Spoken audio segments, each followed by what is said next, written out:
This world is all about branding and marketing. The #1 branders in the universe is the United States. They made United States seem like it's the best place in the world to be. It's the land of the free, home of the brave. I go there to find and chase my dreams. We have to be able to tell our own stories. Directors, filmmakers, entertainers, it's going to be clearly, and the press, it's going to be your job to redefine how people think about Africa.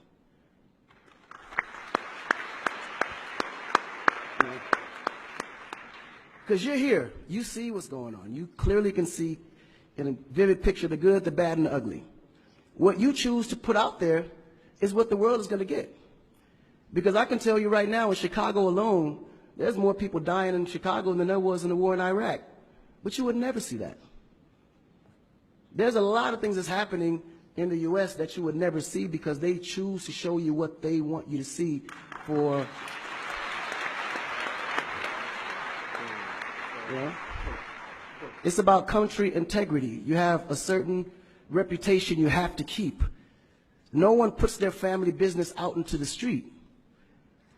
One of the problems we have in Africa is that when something happens, the press is quick to put out negative energy and quick to put out a negative story.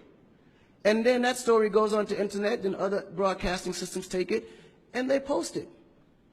So when you look at places like Kenya, for instance, that I know of, maybe what, 2 terrorist attacks? But it was everywhere. So now people was afraid to go to Kenya because somebody shot up the mall. But then when you look online, there was over 25,000 attacks in the U.S., but you only knew about maybe 5 or 6. So we have to really rebrand. And then when you look at how the world perceives Africa, they're right. You know, you see zebras, lions, tigers, bears. Oh my. You get to the point where you think Africa's just a big jungle. The images that they're showing of Africa is historical images. This is way before civilization. This is when they were still, you know, battling with spears, like times of Shaka Zulu. No, I'm serious. But then when you look at the U.S., they're showing Superman, Batman, you know? Where is our Superman? Where is our, like, Shaka Zulu should be a superhero today. Really. So we have to tell our own stories. I mean, even Jesus is white. And you believe it. But it's okay because how you were framed, if you taught something from the day you were born, and your mother taught you that, your father taught you that, it's real. You never look at your mom and your dad as liars. But their mother and father taught them the same thing because that's the kind of history that's put out for them to believe. Our history books in the U.S. is all white American history, culture that's been borrowed from other nations. But Africa have to teach the same history of our ancestors, the great things that they have accomplished. You know? And it's going to be the jobs of directors like yourself, filmmakers like yourself, to narrate that story. How do we want to be perceived? How do we want that story to be narrated to the rest of the world? This younger generation, we kind of figured it out. Because now, when you look at hip-hop in America, every rapper is rich.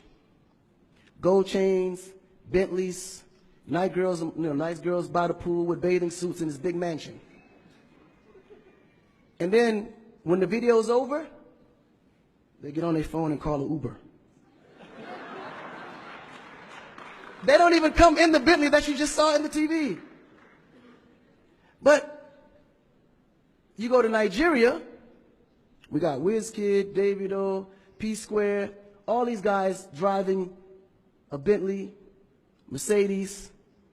They actually own those cars. That's the difference. But if we don't translate that, they will never know. They think we're going to leave the shoot and go home on a horse or a zebra. Because that's what they know. This is why African Americans are so afraid of Africa. You mention Africa, they start shaking. There's so much fear. They don't know how to translate that. It was just recent that people are now saying, yeah, man, you know what? I rock with Africans, man. You know what I'm saying? I want to do some collaborations, man. Yo, man, I need an Afrobeat remix, you know what I'm saying?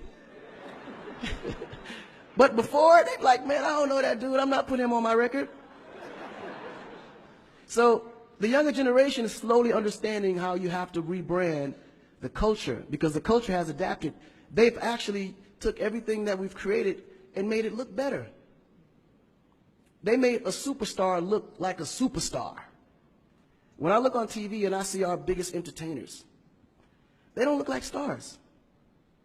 That's why you can't really respect the entertainer. If a politician saw a singer, he'd just be like, oh, he's just a local singer. But if he go to that local singer's performance, he may sell out the stadium because he has a huge influence, but the image is not there. So we have to take the image as a huge accountability for ourselves and realize that Africa really does have a reputation. But if we allow our stories to be told, our stories will be told according to their agenda on what they need to be able to benefit from Africa. So we have to tell our story so we can be able to understand how we can utilize that story to benefit for our agenda. You know? So in closing, this job is for the entertainers, the filmmakers, the reporters, and anyone that creates content. We have to rebrand. And we have to rebrand it in the way that we see it and tell the story to where they can understand it, feel comfortable, and want to come here and invest.